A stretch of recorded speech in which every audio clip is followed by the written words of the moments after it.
So we're very pleased to be talking to Adam Kahane as part of our social compacting dialogue here at Gibbs. Adam, thank you for taking the time. Of course, you're well known in the South African scenario scene, having spent time with the Montfleur process quite some years ago and being involved in a number of ways through RIOS and other work that you've done. But you've also worked around the world thinking about engaging stakeholders, using scenarios, using other forms of engagement to unlock greater levels of cohesion and cooperation. If you'd like to share with us from your experiences what we can learn as South Africa. Well, thanks, Marius. And actually, the sequence is quite important in that my first experience with this work was in South Africa in 1991, and I emigrated to South Africa in 93 and married a South African, and have been in South Africa half the year for the last 30 years. So it would not at all be an exaggeration to say that my initial learning about all of this work, scenarios specifically, but multi-stakeholder dialogue and pacting more generally, started in South Africa. And doing this work in 91, 92, 93, 94, I always tell people is the graduate school of multi-stakeholder dialogue. So in a way, I'm a South African export product, and the work I've done elsewhere with RIOS partners all over the world came directly from that South African experience. And in Latin America, in North America, in elsewhere in Africa, in Europe, in Asia, all had its roots in that first South African experience, the Montfleur process, as you mentioned, and then many years later, the Dino-King process. So I guess that's maybe the place to start, which is I've never claimed that the Montfleur process had a huge influence on what happened in South Africa, although I think it made some contribution to the economic thinking of the Mandela government, primarily through Trevor Manuel and Tito Mboweni and other members of the team. But I talk about Montfleur a lot, and I've written about Montfleur a lot, because that was my introduction to the idea that it is possible for diverse actors, even people who don't agree with or like or trust each other, to work together to address the situation they're in. And that's the lesson I took from Montfleur to these other places. And in that context, scenarios are a means to an end. And the end is, how can we learn to work together?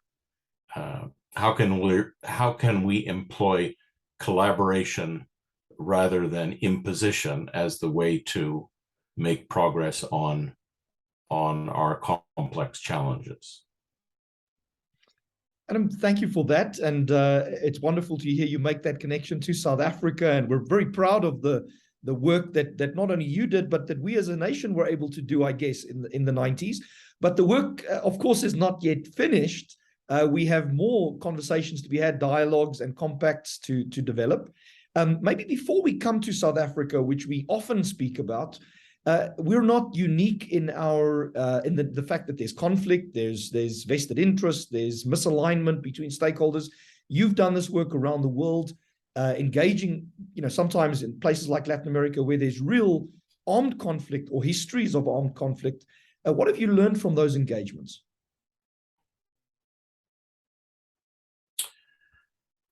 Well, let me talk a bit about the Colombia experience, because I've worked there a lot, and it was the first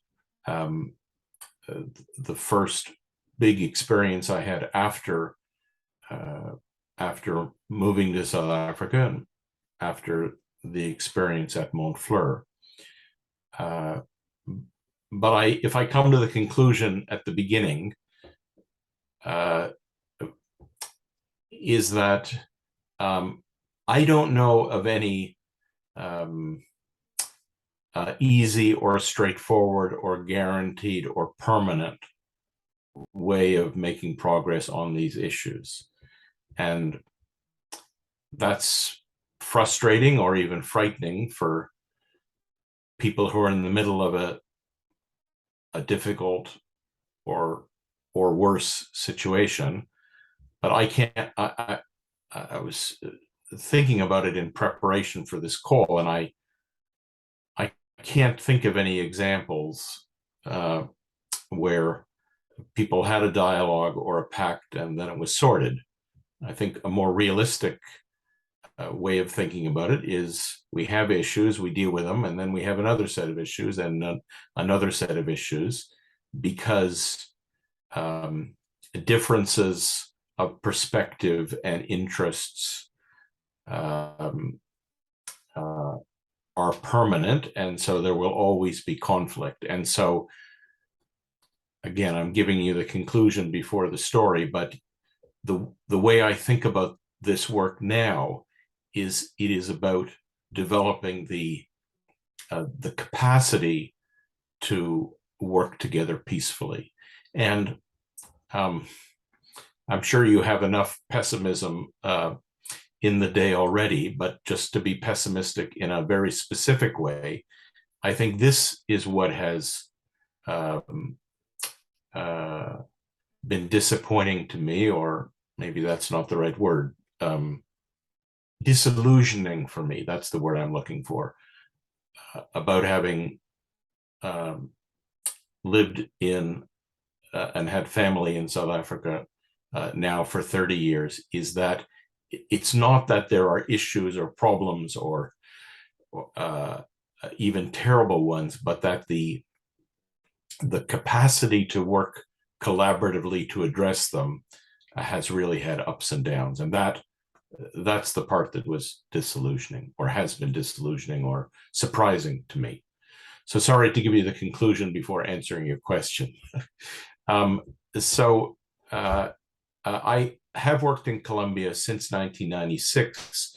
It was actually President Mandela who recommended to Juan Manuel Santos, who at that time was not in government in Colombia, that the Montfleur or the scenario process, the Montfleur experience, might be useful in Colombia, which at that time was in the midst of a very difficult armed conflict. And the work that I was involved in Colombia in 96, 97, 98, based on Montfleur, was a dialogue process that involved all the actors, including the armed actors. And that was, I think, the first and maybe last time that all of the actors, government, business, civil society, trade unions, church, and the armed guerrillas from the left and right participated in such a dialogue process. If you fast forward 20 years, in 2016, Juan Manuel Santos was now the president of Colombia, and he was awarded the Nobel Peace Prize. And on the day he was awarded the prize, his office issued a statement which contained the sentence that one of the important steps on the road to peace was the Destino Colombia process. And of course, I was very pleased with that, but I was frankly surprised, because so many much bigger things had happened in Colombia over those 20 years, billions of dollars of military spending, countless UN missions. Santos himself had been Minister of Defense in an attempt to pacify the country. There have been 5 years of negotiations in Havana. So I was surprised that Santos remembered Destino Colombia, let alone that he would speak about it every month in some speech or other. So a few months later, I was in Bogota, and I conducted an interview, a public interview of Santos. And this was the question I asked him: why do you keep mentioning Destino Colombia? Why do you even remember it?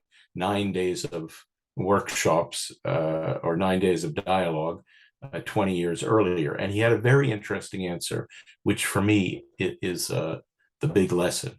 He said, the reason I so often mention Destino Colombia is that contrary to all of my political and family and cultural upbringing, it is possible to work with people we do not agree with and will never agree with. And the reason I consider this such an important articulation is that sometimes people think, I think naively, that, well, we'll get together, we'll have a workshop, we'll chat in the coffee break, we'll have a drink, and we'll find it was all a terrible misunderstanding, and actually we agree. And it can happen that way, but I think Santos was mentioning a more important conclusion, which is what happens if we don't agree and we still have to work together.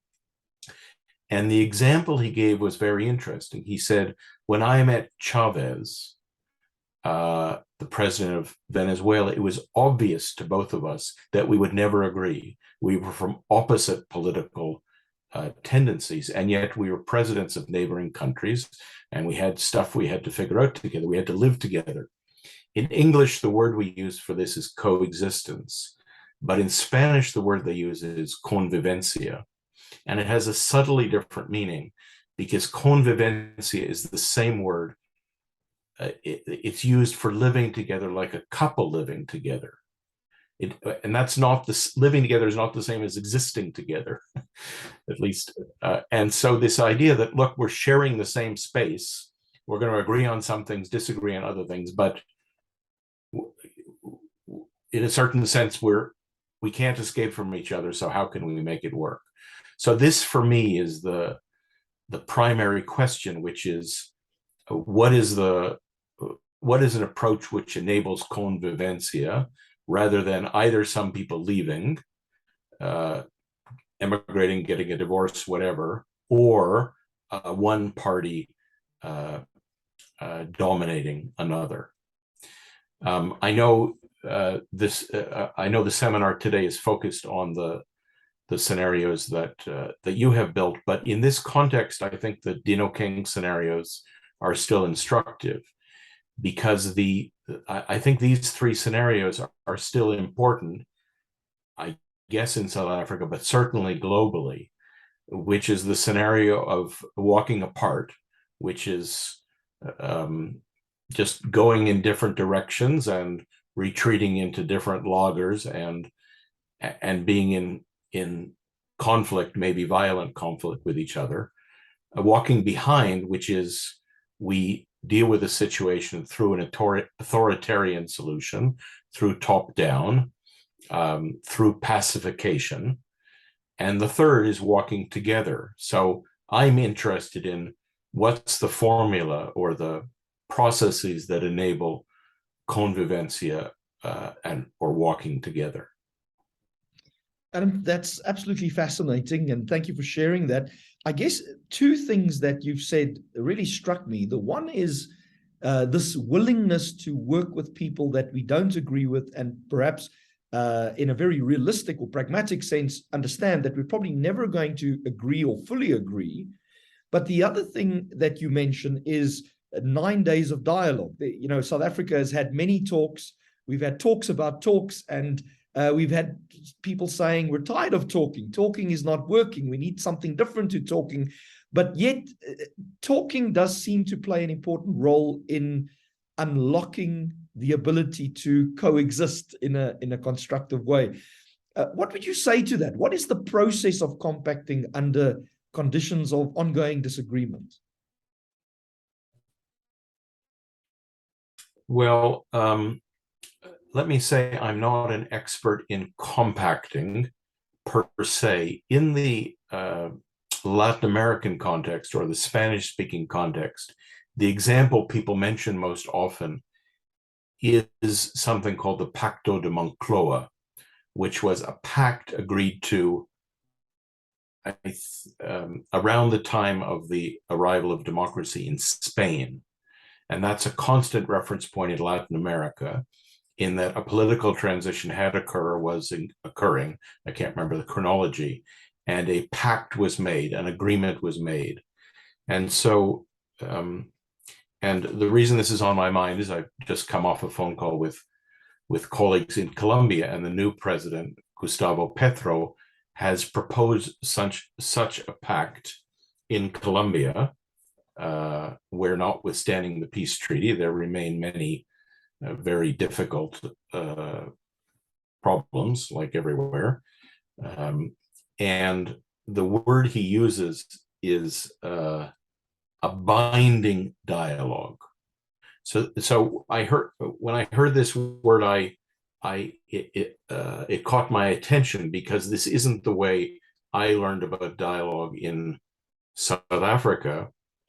The idea is we would talk, and we would be committed morally or legally to act on the agreements made.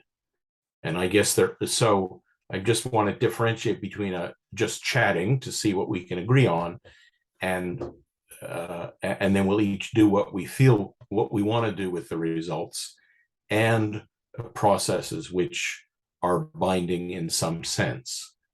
And so maybe South Africans are more used to the former than the latter. I don't know. I guess there are South African examples of binding dialogues.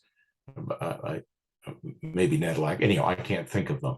And it raises questions that I don't know the answer to, about how do you connect a binding dialogue to the democratic processes in a parliament, etc. Because anyhow, so for me, the word compacting brings up that element of not just talking, but talking in a way which will be enacted in binding agreements or legislation. Anyhow, that said, I think the comment, "we're tired of dialogue," in a way, I mean, of course, I understand the frustration. We're tired of talking and nothing changing, or we're tired of talking and things not changing enough. But in another way, the comment doesn't make sense to me, because what's the alternative? The alternative is somebody imposes their solution on somebody else, and whether that's the military, like in Myanmar, or a duly elected presidency, like in the United States. People who say, "Why can't we just do something?" usually mean, "Why can't we just do what I want everybody to do?" And so, if you have the legitimate authority to impose or enact the solution that you want, then go ahead. But normally, the reason for these kind of processes we've been talking about is that even if somebody does have the legal authority, they can't succeed in making it work. And I think this is something that people don't understand well, that you can have the legal authority or the moral authority or the guns or the money, but that doesn't mean you can necessarily make things the way you want them to be. And therefore, it's in such contexts that we need to work with others, and working with others involves talking with others. And if we just want to talk and each do what we're going to say, then that doesn't take very long. But if we want to talk and have it enacted or implemented by one or all of us, then that's not a straightforward process. So I guess I'm saying I don't know what the alternative is. Adam, you've written a number of books. One of your books talks about facilitating breakthrough, and so in these conversations, very often they lead to a stalemate. They lead to some kind of dead end. I know that in the Rios language, you often refer to the system getting stuck in some kind of stuckness that defines the environment. And certainly in South Africa, there is a sense that economically or socioeconomically, we've been stuck now for a while. Some of it's self-inflicted, but some of it is about an inability to get the social partners together, moving in a shared direction. Your thoughts on how to facilitate breakthrough, what we might learn from that? Yes. So, as you say, I've written 5 books on this subject, and it's the same book over and over. I've only had one idea in my life, but it's a good idea. And it's the idea that I learned at Montfleur, or I learned in South Africa uh, in the early 90s, which is that it is possible for parties that, for diverse parties to work together and address areas of common concern, which is something that most people don't know is possible. So my books have all been about that, and this most recent book was trying to talk about this from the perspective of a facilitator. And maybe the most important idea in that book, is to redefine the word facilitator, not to mean the person who stands at the front of the room next to the flip chart, or that in the middle panel of a Zoom call, but so not a professional role, or not a job, but a role, and a role that anybody can play. And the role is helping people work together to effect change. And that the misunderstanding is that facilitation, one, is not a professional job, and two, isn't about workshops per se. It's about the whole process of helping a diverse group work together over time to effect change. So that's the definitional point in the book. And the more technical point is that there's two ways of doing that, two conventional ways of doing that.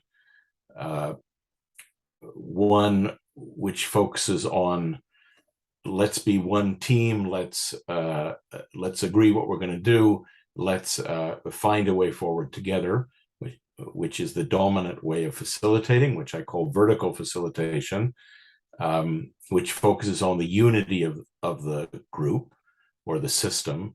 And the other, which has also become popular, is let's focus on the interests and the free choice of each member of the group, which I call horizontal facilitation. And the argument I make in this book is that both of these lead to dead ends, and what's required is to do both thinking about the system, the group as a whole, and thinking about the individual members of the group, and moving back and forth between these. So this may be too technical an answer, but I was trying, partly as a way of repaying the debt from my teachers, most of them South African, Louis van der Merwe, Ishmael Mkabela, other great South African facilitators, to try to say something about how exactly do you do it.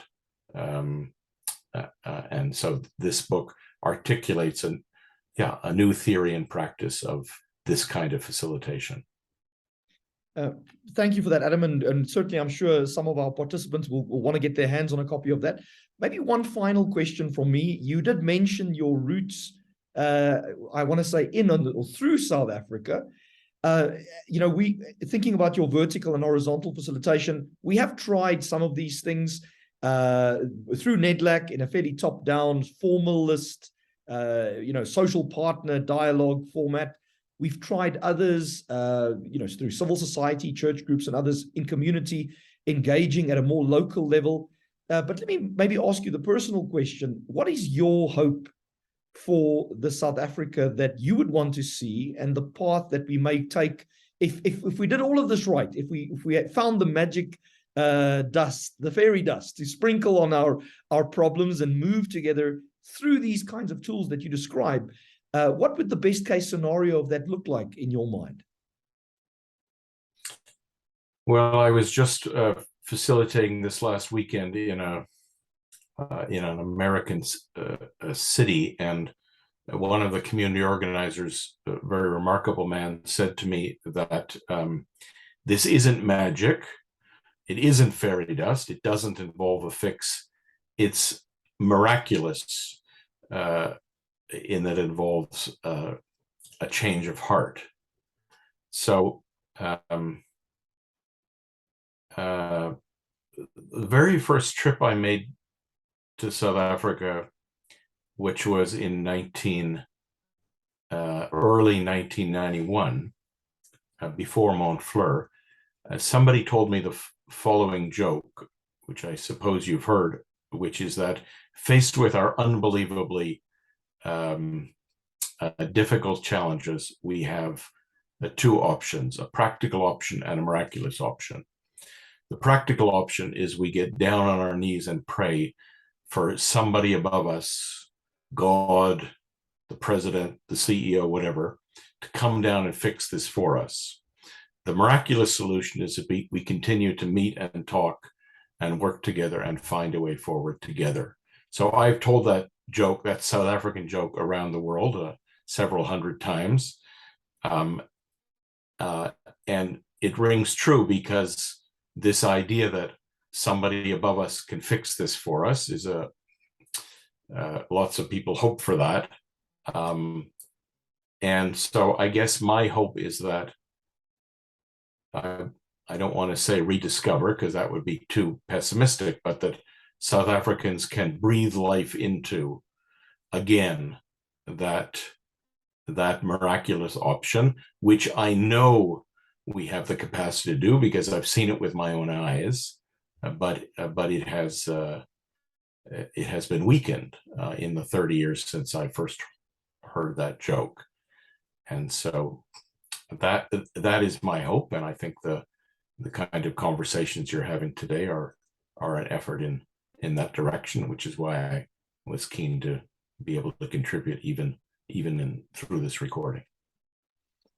Adam, thank you for taking the time to contribute, and let me say thank you for what you continue to do, not just in South Africa, but around the world, through the important work that you do. And there's a lot in what you've shared. You mentioned it, some of it being technical, some of it is about the method, the how, but there's also some of it which, as you say, is about the heart.